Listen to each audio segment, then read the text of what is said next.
कृष्ण लेस्या वाले, ये जो कृष्ण नील कापोत की चर्चा चल रही है, इनमें निर्दोषों में दोष लगाते हैं, संतोषों में रोष जगाते हैं। जो संतुष्ट बैठा है उसको जाकर के गुस्सा दिलाएंगे, गुस्सा दिलाएंगे, संतुष्ट को गुस्सा दिलाएंगे। पद्म पुराण में एक संदर्भ आया है, पद्म पुराण में एक संदर्भ आया है, जब रावण बैठ जाता है बहुरूपणी विद्या सिद्ध करने, तो ये हनुमान, अंगद, ये सब उसको विचलित करने जाते हैं, तरह तरह से उसको विचलित करते। वो तो ध्यान करता रहता है, बैठता रहता है, शांतिनाथ मंदिर में लंका में बैठा रहता है। यहाँ मालूम चल जाता है ये बहुरूपणी विद्या सिद्ध करेगा तो मामला और ज़्यादा इसका प्रभावशाली होगा, इसमें विघ्न डालो। रामचंद्र जी ने मना किया, नहीं, किसी के कार्य में विघ्न डालना ठीक नहीं है। तो रामचंद्र जी की बात तो मानी, लेकिन समय पाते ही, मौका मिलते ही बिना संकेत दिए तीनों निकल गए, हनुमान, अंगद वगैरह।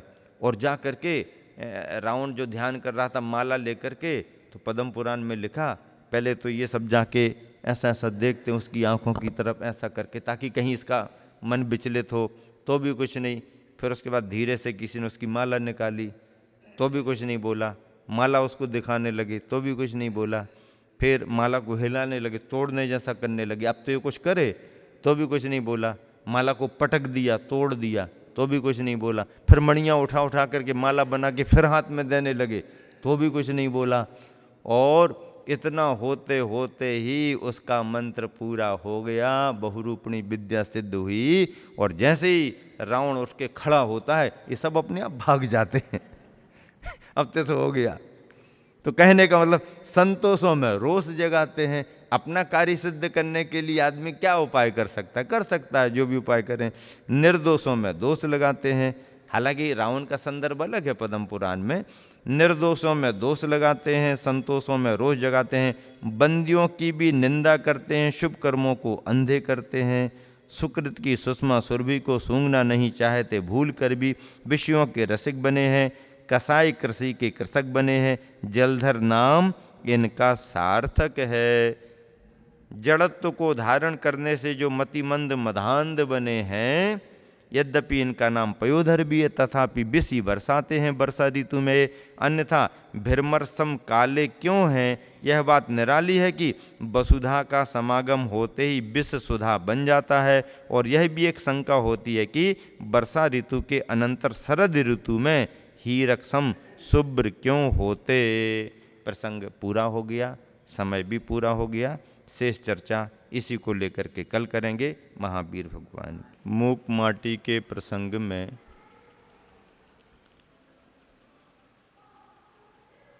भाव भंगिमाओं को लेकर के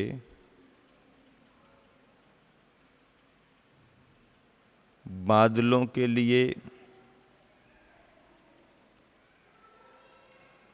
काला काला निरूपित किया जा रहा है। और यह बात भी बतलाई जा रही है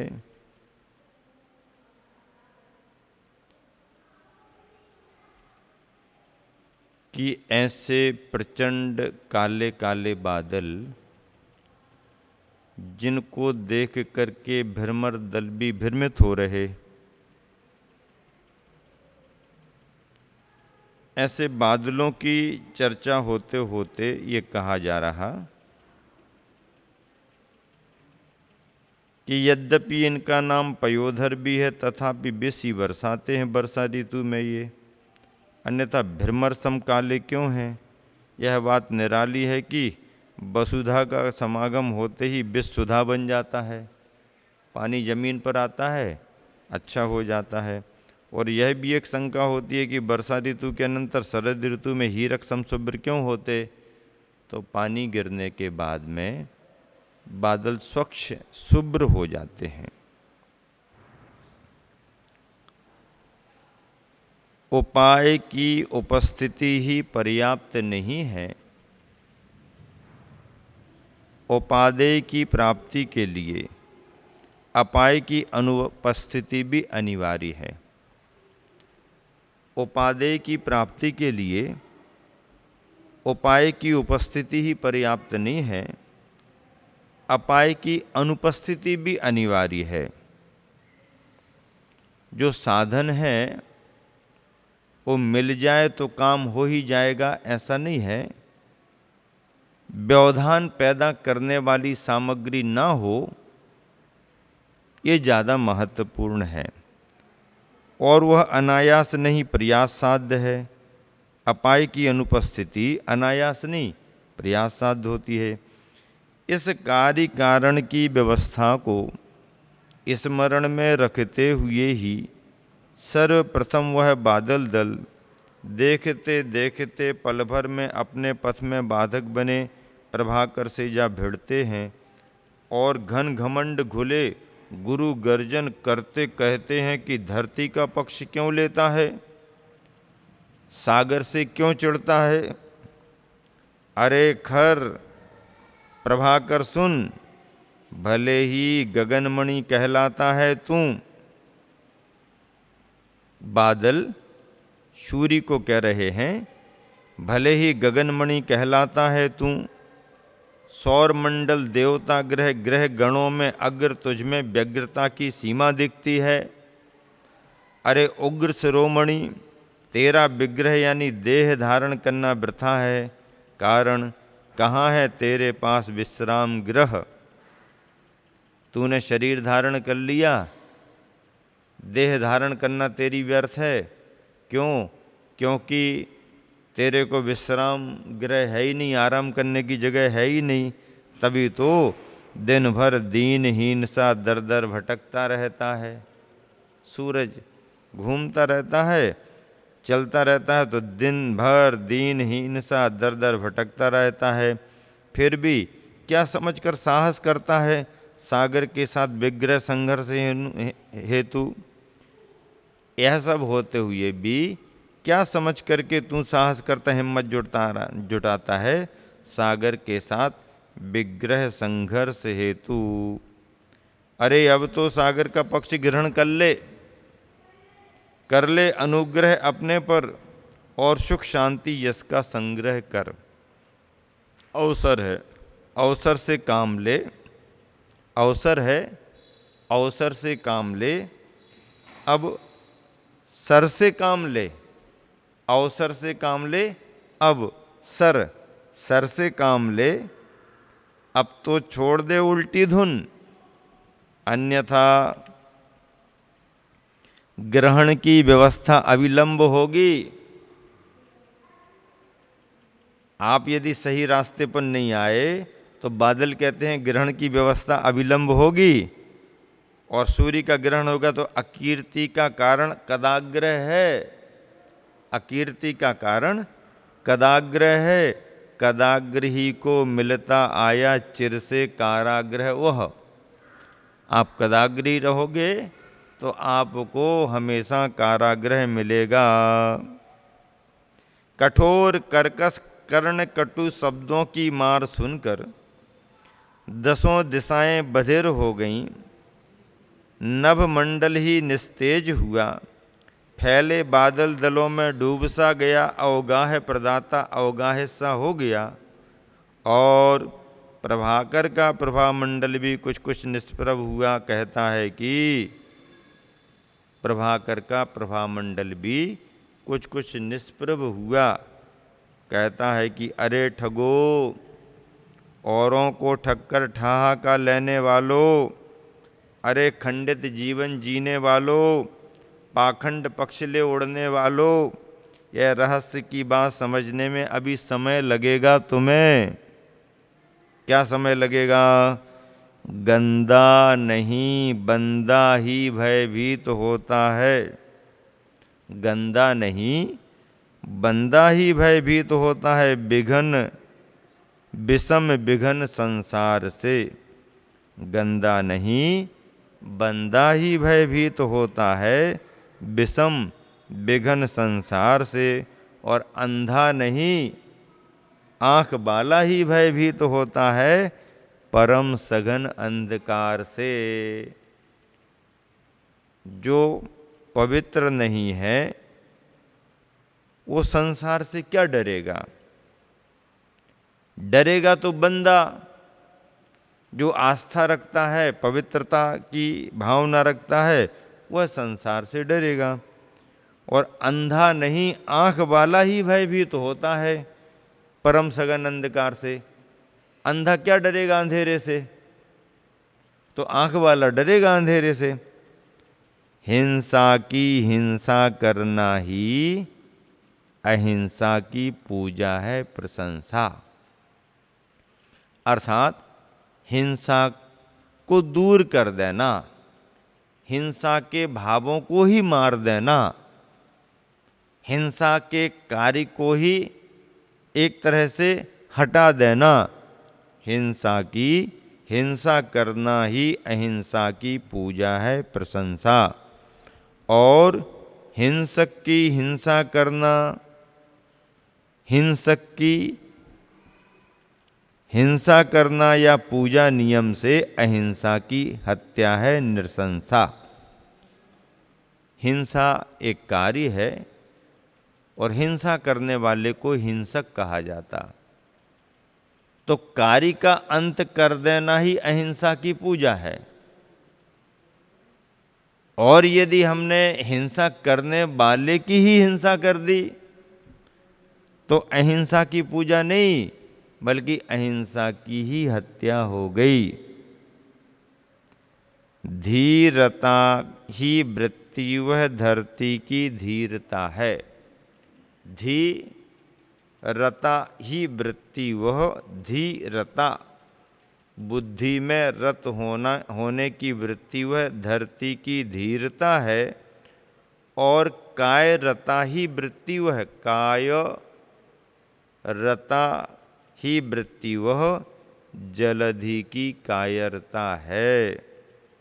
काय में रत होने की वृत्ति जलधि समुद्र की कायरता है। और धीरता की ही वृत्ति वह धरती की धीरता है।